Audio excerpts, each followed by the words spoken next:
Hi everybody, it's Georgia Rose from Zenkuda, and I just wanted to come on for 5 minutes and talk about the eclipse that's coming in on Tuesday, and also what we can expect this weekend with energy, because there's some very heightened and intense energy coming in. I feel like I say that all the time, but lately it really has been that way. So I just want to show you guys, recently I went to my shaman, Al, and I got this beautiful drum from him. I think drumming is super, super important right now, because I truly believe that the cosmos, that the universe is changing the beat of our lives and the beat of the universe. That's why the Schumann resonance is finding so much heightened activity on their megahertz. I believe that the heartbeat of the universe is definitely changing, and it's doing that to change our heartbeats in our own life and the rhythm of our life, and that's why we're all undergoing so many changes. So what's this energy about? If for those of you who don't know me, I am Georgia Rose from Zenkuda. You can find me on Zenkuda Official on Instagram, Zenkuda on YouTube, and of course at zenkuda.com and Zenkuda on Facebook. So what's this energy all about? We have some heightened energy, and like I said, I think drumming is very important right now, and all your spiritual practices. We need to stay in the love of who we really are. The energy that's coming in right now is igniting a point that really is going to be a theme for us in the rest of this year and into 2020. It's a culmination of the energy we've worked on in the last decade, and it's an ignition of the energy that we are meant to work on in the 2020 decade. So this full moon comes in on Tuesday, but before that we have some energy that comes in, especially today and tomorrow, that can lead to power struggles. And I think this power struggle, although it can materialize and manifest with others, I think it's a power struggle within ourselves. The full moon is happening in Capricorn at 24 degrees at 5:16 p.m. on Tuesday with a lunar eclipse. The opposing energy, of course, means the sun is in Cancer. What does that Cancer-Capricorn axis mean? Well, in plain speak, it's the push-pull of what we feel our heart's desire is, our obligations are, the things we really want to do and feel obligated to do, and then the things that the material world, the outside world, has us telling us we need to do. We need to go here, but we really want to go there. Well, this person wants us this way, but we really feel like we're really this way. It's the alignment and the misalignment. It is the universe showing us exactly where our heart space is not in alignment with the demonstration of our lives. So the power struggles that we're having are, maybe you're in a corporate job and you really want to be a meditator. Maybe you are a meditator, but you feel like you are more ambitious and want to do something on a corporate level. There's no right or wrong to this. It's very simply the alignment of who you are. And I started a hashtag called #BeYou. And the reason for that is because that's this energy. And I feel like I've been talking about that for a really long time, and our authenticity for a really long time. But this is the universe now heightening whatever it is in your life that has not been a mirror of that. And now it will show you exactly in that mirror of transformation where you need to be. So we have some energy coming in that can be very intense, and the reason why I say stay in love is because you will see that materializing in the outside world, in traffic, in the lines in stores, and just in people's heightened activity in general. People who are not awakened and not on the path are uncomfortable. Their buttons are being pushed. They will act out. That's normal. We've all done that. We've all been there. We all still are sometimes. That's the human part of us. Those who are awakened are going to deeply feel some movement in their lives. Maybe some things that are releasing, maybe some things that now are coming in as gifts. It's all meant to show you the highway that you're supposed to be on in the next decade. So pay attention very carefully. So that heightened energy will stay with us through Sunday, internal power struggles, the power struggle of our heart's life, our heart light, our heart's desire against what we really feel obligated to do in our life. Stay in the love of that, because what's going to happen is that love will show you the way. And I say drumming is very important right now because, like I said, I truly believe the heartbeat of the universe is changing, and it's changing all of us. We're all energy, and we respond to the energy of the universe. So maybe our heartbeat used to beat like this. And now maybe to resonate with the current heartbeat in the universe, it's going to beat more like this. And I think that's why drumming is so very important, because it will sync us. I just got that drum from my friend Al, my shaman Al at the Sacred Stone. He blessed me and blessed the drum for me working with it. And that's the drum I'm going to actually ignite and originate some things with on the boat cruise on Friday. So in addition to that energy, then the eclipse comes in. And what does this eclipse do? This eclipse reveals what is just out of your reach.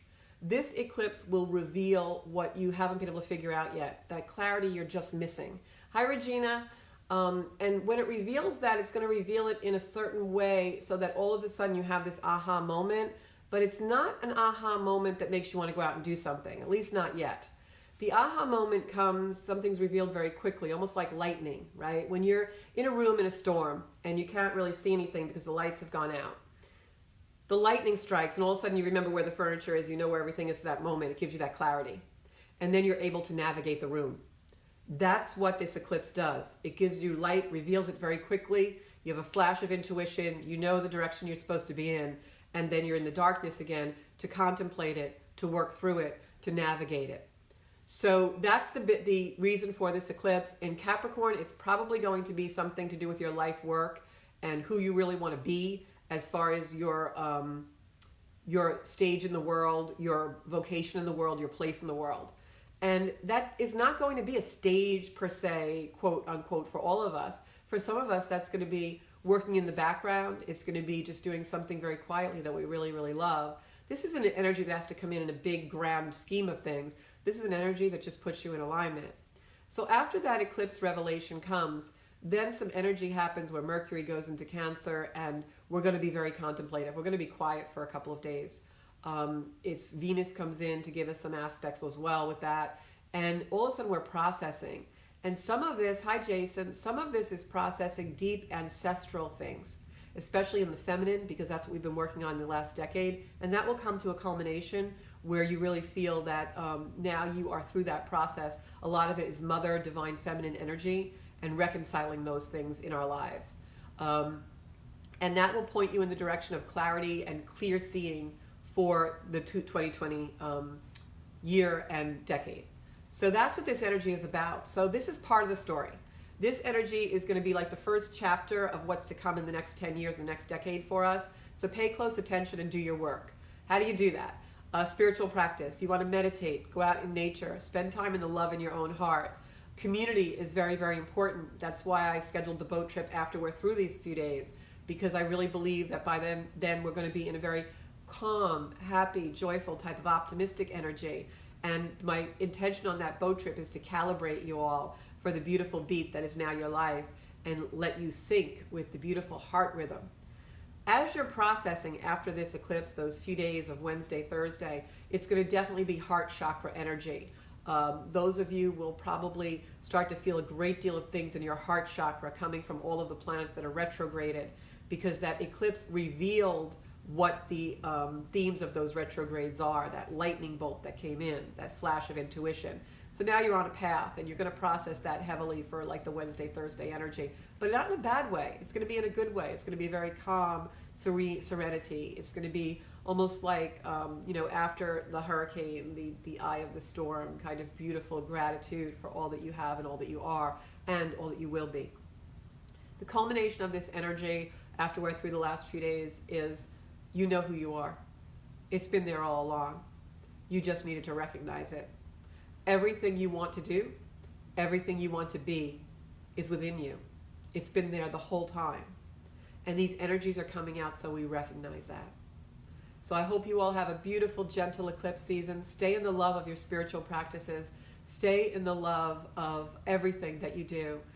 Phoenix just said you must drum. And I don't know if you saw the beginning of the video. Phoenix, I got a drum from Al. I got the Thunderbird drum. And it was a very special drum for Al. He actually made this in a very special time in his life. And he blessed me in the drum, and I got it, and it's so beautiful. And I will be doing a lot of drumming on the boat on Friday night to put us in the rhythms of our lives. So go out and find your rhythm and be that rhythm. It's going to be different for every single one of us. This is synchronicity at its highest. You're going to be getting a lot of signs. But please, please, I beg you all, stay in the love. Stay in the spiritual practices, whether that's a walk on the beach, prayer, church. Pray the rosary is very powerful right now as we're healing ancestral divine feminine energy. He's had that one a really long time, and it was so funny because I saw it and I was looking at drums elsewhere, and I said to myself, or they said to me, no, Al, you need a drum that Al made. And so he gave me this. We talked for a long time, and we said some things, and I actually got a little emotional, so I knew it was my job. So anyway, so beautiful energy. And of course, for those of you who ever need a private reading or private healing, please call me anytime. And hopefully those of you who will join us on the boat cruise, we already have a lot of tickets sold, but I have some left for Friday. You can go on zenkuda.com under Connect. And I'm getting emotional because I've been building my energy up and really saving a lot in reserve for Friday. And as it gets closer, I get much more heightened in my energy, and I just feel so much love from all of you and for the universe. So I apologize if I'm getting emotional, but no, I don't apologize. And the drum makes me emotional. I don't know why. So I'm seeking my own rhythm. And the way that I do that is really in my spiritual practice and prayer. If you read cards, read more cards. If you read tarot, or whatever you do, meditation. I know Stephen Taranti is an amazing meditator, leading much meditations for the love. And all over, we have a beautiful tribe, a beautiful army locally of angels who are helping everyone heal. And just go in that work, stay in that work, and be beautiful in that work, because that's really what it's all about. So be you, and I know, release love, right, Regina? So be you, and just be in the love today, and that's how to navigate the next few days. Know that you're not being given challenge that to you. This is challenge for you. It's challenge to be grateful for. It's gifts to be grateful for. Every single emotion that you have holds a power. And this is all about finding the power within us. For some of us, emotions have to come in very intensely for us to find that power within us. So do it, go out, do your spiritual practices, and expect a lot of healing and a lot of transition during this eclipse. This is the first chapter, the first few pages of the story that will lead you into the next decade. So please read them and pay attention. My love for all of you, and this is the energy I source my life from. So please join us in our community. That is Zenkuda. You can find us on all media. Thank you so much. And for private readings, you can IM or DM me. And I love you all. And I know that, Regina, because I've sure been shedding a lot of them. And for a change, I came into this decade, just to give anyone out there, I feel someone needs to hear this. I came into this decade, 2010, sick, really in deprivation, cancer, the whole bit. Look at me now, I'm healthy, and tremendous strain in my life. And I don't exploit those experiences. What I do is I'm grateful for those experiences because they brought me where I am. I'm ending this decade. I began this decade with tears of grief, despair, and I'm ending this decade in tears of such joy for the universe and the world. That is a miracle. I feel I'm an everyday miracle, and there's miracles happening on this planet all the time. And you are one of those miracles too, my beautiful lovelies. So just stay in the love, and it will take you wherever you're supposed to go. Thank you so much. I love you all, and please do share these videos, share the community that is Zenkuda, and I'll see you all soon, and hopefully a bunch of you will come on that boat trip. Bye-bye.